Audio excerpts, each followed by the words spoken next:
Good morning 11th class.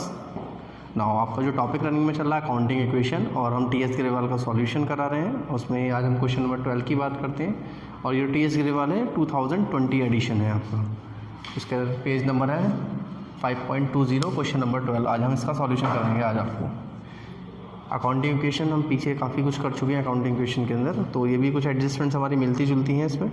ठीक है, तो सबसे पहली है स्टार्टेड बिजनेस विद कैश 10,000, यानी जब बिजनेस शुरू करा कैश से करा तो कैश का एक हेड आया आपका एसेट साइड में, और अमाउंट आ गया 10,000, और ये अमाउंट आपका कैपिटल के अंदर चला जाएगा। ठीक है बच्चों। Next is paid rent in advance. Rent in advance, rent क्या है? रेंट होता है हमारा एक्सपेंस, और खर्चा हम कभी एडवांस में पे करते हैं तो वो हमारा एसेट हो जाता है, यानी हम इसको बोलते हैं प्रीपेड एक्सपेंसेस। क्या बोल देते हैं? प्रीपेड एक्सपेंसेस, या आप इसको प्रीपेड रेंट का भी एक हेड इसके अंदर बना सकते हो, प्रीपेड एक्सपेंसेस। और ये अमाउंट है आपका 300 रुपीज़। देखिए पेड करा है तो पेड का मतलब क्या हो गया आपका? कैश में से डिडक्ट होगा, और प्रीपेड एक्सपेंस यहाँ हो गया। ठीक है, जनरली एक्सपेंस में हम क्या करते थे? कैश और कैपिटल में से माइनस करते हैं, लेकिन एक्सपेंस अभी हुआ नहीं है तो हमने एडवांस में पे करा, तो इस वजह से कैपिटल में से डिडक्ट नहीं होगा ये भी। इस वजह से हमने यहाँ पर ये एसेट में एक हेड खोल लिया है। चलिए, तो अभी ये आ गया आपका 99,700, 300, और ये 9,700,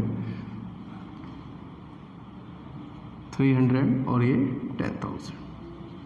यहाँ हम लिख देते हैं न्यू इक्वेशन। उसके बाद फिर हम आगे चलते हैं। आगे है purchase goods for cash 5,000 and credit for 2,000। इस एंट्री के अंदर आपकी परचेज की दोनों कंडीशंस को लिया गया है, कैश भी और क्रेडिट। ये जनरली हम लोगों ने अलग अलग कंडीशंस में तो कराई है। अगर आपको सिंपल सी बात मैं आपको बताऊं, अगर हम बात करते हैं इस क्वेश्चन को दो फॉर्म में बांट लेते हैं कि परचेज गुड्स फॉर कैश और परचेज गुड फॉर क्रेडिट। इन दो कंडीशंस को लेकर हम इसको सॉल्व करते तो कैसे होता? अगर कैश की बात होती तो यहाँ एक स्टॉक होता आपका, हेड स्टॉक का, और उसके अंदर हम इसको क्या करते हैं? यहाँ रिप्रेजेंट करते कितना? 5,000 करते बच्चों। और मैं जनरली भी सिर्फ आपको समझा रहा हूँ कि अगर हम इसको करते हैं अगर दो इक्वेशन में, ठीक है, जो एग्जैक्ट इसका ट्रीटमेंट होगा मैं बताऊँगा आपको, ताकि आपको समझ में आ जाए। तो 5,000 अगर आपने कैश में परचेज़ करा होता तो 5,000 आपका क्या हो जाता? कैश में से माइनस हो गया होता, और यहाँ आपका स्टॉक में ऐड हो गया होता। ठीक है, और जब हम क्रेडिट में लेते तो क्या होता? क्रेडिट में भी ये 2,000 आपके ऐड हो जाते। भी स्टॉक तो आ रहे हैं हमारे पास, लेकिन ये आपके क्रेडिट में है, तो क्रेडिट में होगा तो क्या होगा? क्रेडिटर कहलाएगा हमारा। तो लाइबिलिटी हेड के अंदर एक क्रेडिटर्स का एक हेड बन जाएगा। कितने रुपये से? 2,000 रुपये से। ठीक है बच्चों। देखिए ये दो ट्रांजैक्शन थी, एक ट्रांजैक्शन आपकी ये थी 5,000 वाली, और एक ट्रांजैक्शन आपकी ये 2,000 वाली थी। अब ये एक साथ करनी है हमें सॉल्व। हम इस तरीके से तो सॉल्व नहीं कर सकते क्योंकि गलत हो जाएगी। तो इसको सही तरीके से कैसे सॉल्व करेंगे? देखिए भाई, आपके जो ये गुड्स परचेज करे गए, ये 5,000 प्लस 2,000 दोनों आने इधर ही हैं, चाहे कैश में करो चाहे आप क्रेडिट में परचेज करो, आने आपके स्टॉक के अंदर ही। यानी 5,000 एंड 2,000 मैंने इंडिविजुअली करके दिखाया था 7,000, और 5,000 आपने क्या करा था? कैश में परचेज करा था, तो कैश में यहाँ आ गया, डिडक्ट हो गया। प्रीपेड एक्सपेंस का कुछ भी नहीं है तो हम डैश डाल देंगे। इसी तरीके से कैपिटल में भी कुछ नहीं है तो डैश डाल देंगे। ठीक है, और 2,000 रुपये के गुड्स हमारे कैसे थे? जो हमने क्रेडिट में परचेज़ करे। क्रेडिट में यानी क्रेडिटर्स आ जाते हैं हमारे, और 2,000 रुपये के गुड्स हमारे यहाँ आ गए। ठीक है बच्चों, तो ये समझ में आ गई आपको बात? मतलब दो ट्रांजैक्शन को एक साथ मर्ज किया गया है, तो आपको ये कुछ सॉल्व करना था। नाउ इसको सॉल्व करते हैं तो ये हो गया 4,700, 300, 7,000, और इधर 10,000, और इधर 2,000। ठीक है, अगर आप इसका सम देखते हो तो 5 और 7 12, 10 और 2 12। तो अभी तक हम बिल्कुल सही करते हुए आ रहे हैं, क्वेश्चन को कोई गलत नहीं करा गया है। तो ये जो आपकी 3 ट्रांजैक्शंस हो चुकी हैं। अब इसके बाद जो हमारी नेक्स्ट ट्रांजैक्शन है उसका है sold goods for cash 8,000 costing 4,000। तो अब हम जो इसमें कराने आ रहे हैं, इसके अंदर क्या है? गुड्स को सोल्ड किया जा रहा है, और 4,000 के गुड्स हम 8,000 रुपये में बेच रहे हैं। गुड्स तो हमारे पास से 4,000 रुपये के जाएंगे भाई। जब गुड्स सेल होंगे तो हमारे पास से कम होंगे, तो हम उसको माइनस कर देंगे। और सेल कितने की हो रही है? ये 8,000 रुपये की हो रही है, और कैश में हो रही है। तो सीधी सी बात है, 8,000 रुपये आपके पास कैश की फॉर्म में आ गए हैं। और ये 8,000। अब देखिए यहाँ डिफरेंस है 4,000 रुपीज़ का पूरा। तो 4,000 रुपये का जो डिफरेंस है वो 4,000 रुपये का डिफरेंस आपका कहलाएगा प्रॉफिट, और वो कहाँ चला जाएगा, आपका कैपिटल के अंदर ऐड हो जाएगा, और क्रेडिटर्स में आपका कुछ नहीं आएगा यहाँ पे। ठीक है बच्चों, ये ट्रांजैक्शंस हमने पहले भी करी हुई हैं और इनको और अच्छे से क्लियर कर रहे हैं इस क्वेश्चन के अंदर। तो ये आपका देखिए 4,000 रुपये का स्टॉक 8,000 का बेचा गया। तो 4,000 का स्टॉक जो देखिए जो चीज़ हमारे पास से सेल होगी तो हमारे पास से कम भी होगी। तो स्टॉक हमारे पास से 4,000 रुपये कम हुए, कितने के सेल हुए, 8,000 रुपये कैश की फॉर्म में आ गए।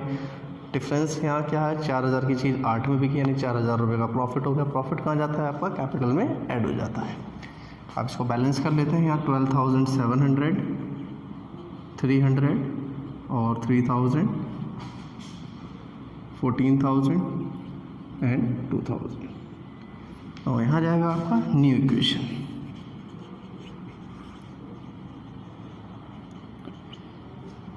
अब नेक्स्ट है पेड सैलरी 450 एंड आउटस्टैंडिंग है ₹100।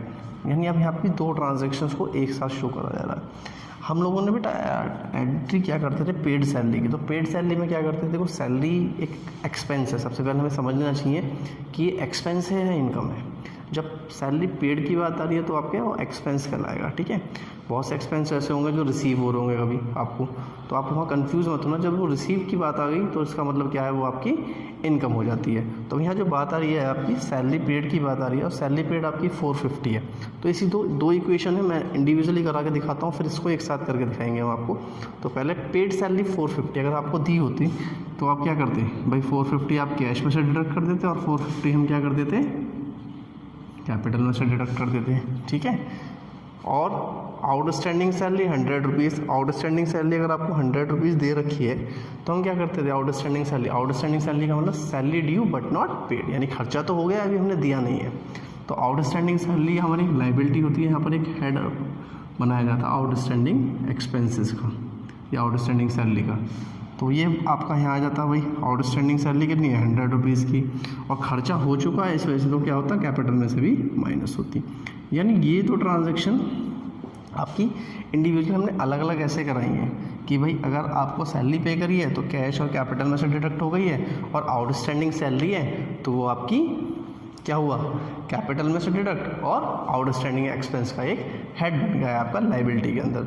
लेकिन अब क्या हुआ क्या है कि कंबाइंड आई है आपकी, तो कंबाइंड आई है तो हम इस चीज़ को ऐसे नहीं लिख सकते, ऐसे लिखोगे तो ये आपका गलत हो जाएगा। तो आपको सही कैसे करके लिखेंगे भाई, आनी है दोनों चीज़ यही है। तो 450 और 100 कितने हो गए, 550। ये हम यहाँ पे इसको पोस्ट कर देंगे 550 के साथ, जो हमारे कैपिटल के अंदर से डिडक्ट हो जाएंगे ना। उसके बाद हम इसको बैलेंस कर लेंगे। तो जो आपकी जो ट्रांजैक्शंस आती हैं जिसके अंदर हम दो ट्रांजैक्शंस को एक साथ करते हैं, तो उस ट्रांजैक्शन में हमें जनरली इस तरीके से करके देख लो आप रफ में, तो आपसे गलतियां नहीं होंगी। और इसको बैलेंस करते हैं तो 12,000, 250, 300, 3000 एंड नाउ यहाँ 14,000 में से 550 गए, 13,450, ये 2,000 और ये 100। ठीक है बच्चों, तो ये अब तक आपकी 5 ट्रांजैक्शंस कर ली हैं हमने। 2 बार ऐसी ट्रांजैक्शन आई हैं जो आपकी अभी तक जो ज़्यादातर हमने करी है वो इंडिविजुअली अलग अलग करी है, लेकिन वो एक साथ आई हैं इस बार।